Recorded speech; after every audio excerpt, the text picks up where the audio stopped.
Assalamualaikum, nama saya Nur Natasha Elia Minta Razak. Nombor kad matriks 3222010511. Hari ini saya ingin membentangkan tajuk tugasan kami, motivasi awal kanak-kanak. Motivasi awal kanak-kanak ialah proses yang memulakan, mengarahkan dan mengekalkan tingkah laku. Selain itu, motivasi merupakan dorongan yang terdapat dalam diri secara sedar atau tidak sedar bagi melakukan satu tindakan dengan tujuan tertentu. Justru, motivasi juga diartikan membuat sesuatu tindakan atau proses yang dijadikan alasan seseorang untuk melakukan sesuatu. Istilah motivasi merupakan faktor yang penting bagi menghasilkan pembelajaran yang sempurna.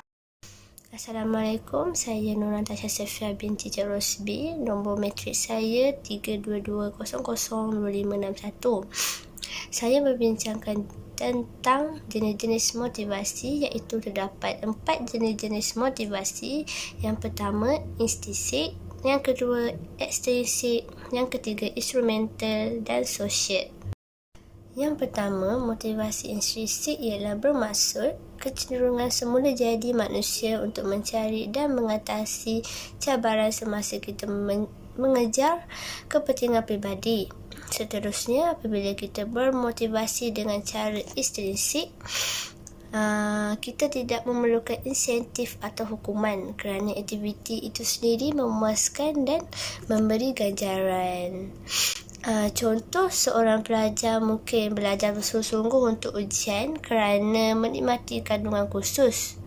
Bukti semasa sangat menyokong penubuhan iklim bilik darjah di mana pelajar secara intrinsik bermotivasi untuk belajar.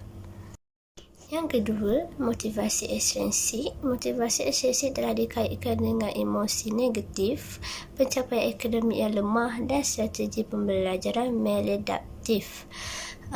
Dua penerangan tentang motivasi mengelakkan sama ada atau berfikir.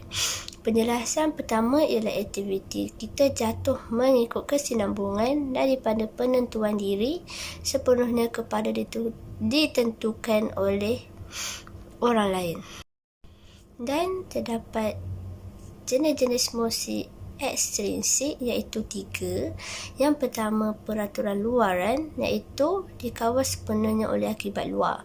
Yang kedua, peraturan introjected, iaitu melibatkan diri dalam tugas untuk mengelakkan rasa bersalah atau persepsi diri negatif. Yang ketiga pula, peraturan bersepadu, iaitu menyertai tugas kerana ia menarik dan mempunyai nilai ganjaran yang ekstrinsik. Yang ketiga iaitu motivasi instrumental. Motivasi instrumental pula ialah minat seseorang untuk memperolehi bahasa kedua kerana didorong oleh motif yang mendatangkan manfaat. Bahasa kedua adalah untuk membolehkannya menggunakan bahasa tersebut untuk mencapai matlamat yang lain daripada matlamat integrasi seperti menyambung pengajian tinggi, membaca babahan yang ditulis dalam bahasa asing dan lain-lain. Yang terakhir pula iaitu nombor 4, motivasi sosial. Motivasi ini ialah keperluan dan keinginan yang dipelajari melalui pengalaman dunia dengan bersosial. Keperluan sosial pelajar dicerminkan dalam keinginan mereka untuk menjadi popular dengan rakan sebaya dan mempunyai kawan rapat dan tarikan kuat yang mereka rasakan seseorang yang mereka cintai. Assalamualaikum, nama saya Nur Khairunisa binti Mazim. Matriks kad nombor saya 3222002281. Hari ini saya akan membentangkan tentang konsep asas motivasi. Maksud motivasi ni, motivasi tu dia berasal daripada perkataan Latin, perkataan lain yang dipanggil sebagai Latin movere, yang bermaksud bergerak. Kemahuan dan keinginan masa untuk berjaya atau mereka mencapai sesuatu. Tujuan tersebut ia dipanggil motivasi lah.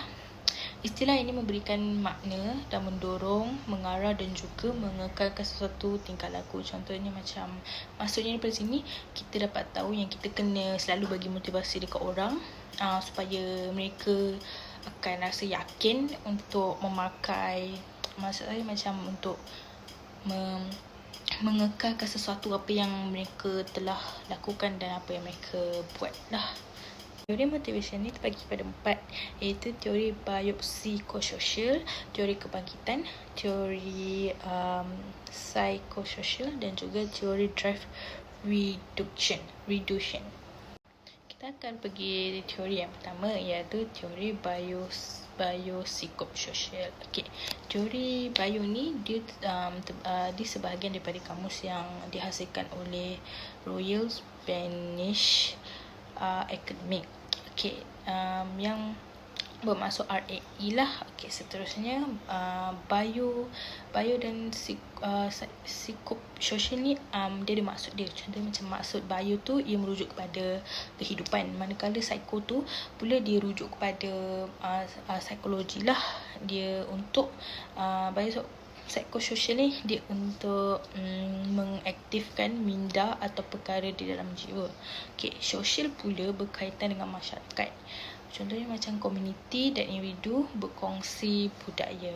Teori yang kedua pula ialah teori kebangkitan. Okey, teori kebangkitan ni dia mengatakan untuk kita lebih memahami tentang teori Orosel, iaitu teori kebangkitan lah.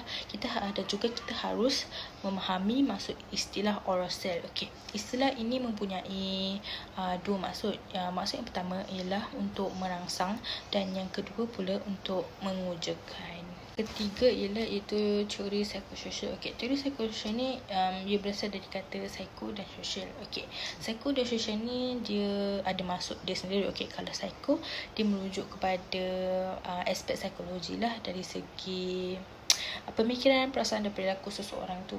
Dan social pula merujuk kepada hubungan eksternal individu dengan orang sekelilingnya.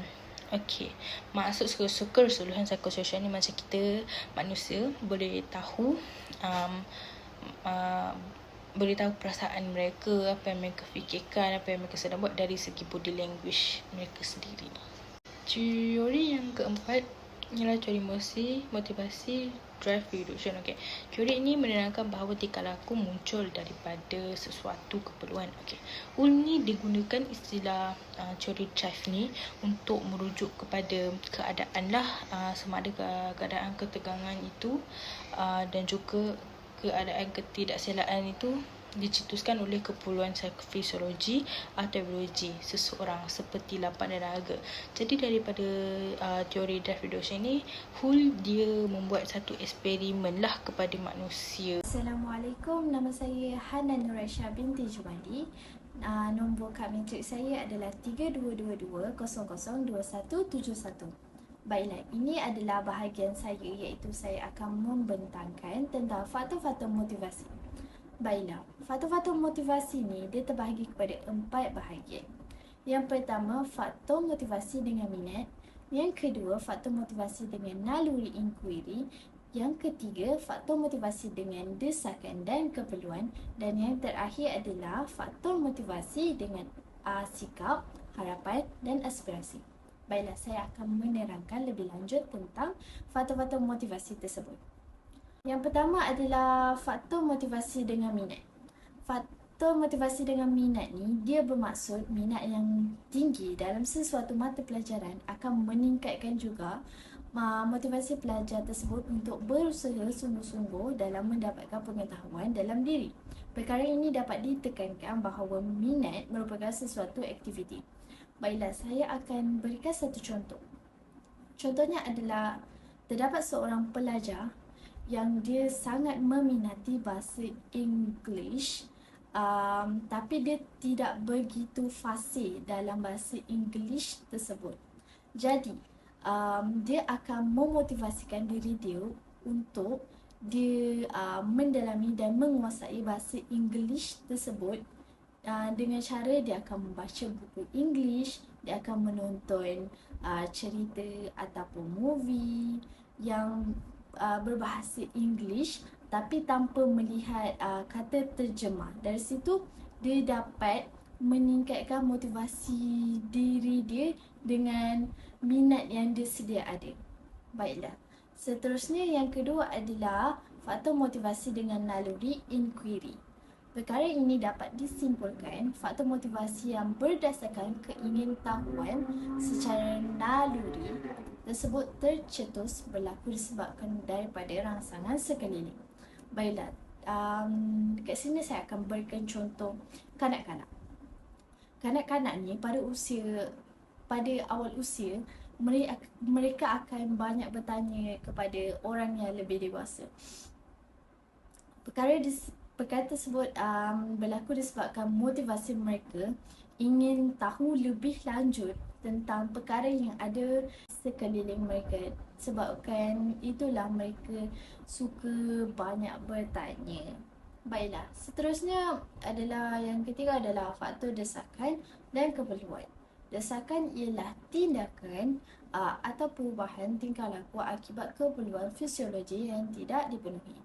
Keperluan pula bermaksud keinginan memenuhi kekurangan seseorang individu daripada aspek fisiologi dan psikologi. Baiklah, saya akan menerangkan motivasi dengan desakan. Motivasi dengan desakan ni saya akan bagi contoh seorang pelajar yang dia mendapat markah rendah ataupun markah tersorot. Daripada situ, dia akan mendapat desakan daripada ibu bapa mereka. Daripada desakan ibu bapa mereka tu, kanak-kanak tersebut, pelajar tersebut, dia akan memotivasikan diri dia untuk dia dapat markah yang lebih tinggi, yang lebih bagus yang dalam kelas. Jadi daripada situasi tersebut, pelajar tersebut didesak untuk mendapat markah yang bagus dan markah yang tinggi. Yang terakhir adalah faktor motivasi dengan sikap, harapan dan aspirasi. Motivasi terhadap sikap merupakan sesuatu perkara dibentuk daripada kefahaman, perasaan dan tindakan. Motivasi dengan harapan pula dimaksudkan dengan motivasi sesuatu yang diinginkan oleh diri sendiri bergantung kepada individu tersebut sama ada harapan tersebut tercapai ataupun tidak.